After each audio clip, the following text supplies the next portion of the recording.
हिंदीच्या मुद्द्यावरून आरोपांच्या फैरी सुरूच आहेत. पाहूयात त्याच संदर्भातल्या टॉप 9 बातम्या. एवढं प्रेम उतू जातंय तर मातोश्रीचा एक भाग राज ठाकरेंना देणार का? ठाकरे बंधूंच्या युतीच्या चर्चांवरून नारायण राणेंचा टोला. तर दोन्ही भाऊ एकत्र आल्यास काही होणार नाही अशीही टीका. मुंबई तोडण्यासाठी फडणवीसांवर मोदी शहांचा दबाव. संजय राऊतांचा फडणवीसांवर पलटवार. तुमच्यामध्ये किंवा कुणाच्याही बापामध्ये मुंबई तोडण्याची ताकद नाही, फडणवीसांनी केलं होतं वक्तव्य. त्रिभाषा सूत्रासंदर्भात राज्य सरकारचा नवा जीआर जारी. धोरणाच्या पुनर्विचारासाठी डॉक्टर नरेंद्र जाधवांच्या अध्यक्षतेखाली समिती. पूर्वीचे 2 जीआर औपचारिकपणे रद्द, नव्या जीआरमध्ये उल्लेख. मनसे ठाकरेंच्या शिवसेनेचे नेत्यांची वरळी डोममध्ये पाहणी. बाळा नांदगावकर, अनिल परब, नितीन सरदेसाईंकडून 5 जुलैच्या मेळाव्याच्या तयारीचा आढावा. एका पक्षाकडून गर्दी होणार नाही म्हणून बऱ्याच पक्षांचा मेळावा. ठाकरे बंधूंच्या विजय मेळाव्यावर आशिष शेलार यांची खोचक टीका.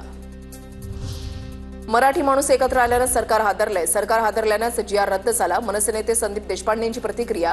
मराठी माणसाच्या एकजुटीमुळे राष्ट्रीय पक्ष घाबरलेत असंही देशपांडे म्हणाले.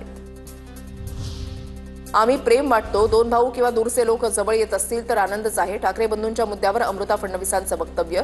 तर लहान मुलांची आकलन शक्ती चांगली असते. शैक्षणिकदृष्ट्या जास्तीत जास्त भाषा मुलं शिकत असतील तर चांगलंच, अमृता फडणवीसांची भूमिका.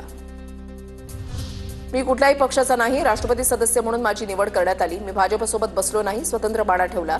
राज ठाकरे इतर नेते, तज्ज्ञ आणि पालकांसोबत बोलून वेळेत अहवाल देणार. सरकारच्या समितीचे अध्यक्ष नरेंद्र जाधव यांचं वक्तव्य.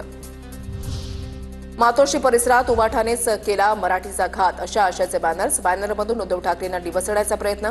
कलानगर सर्कलमध्ये लावलेले बॅनर हटवले.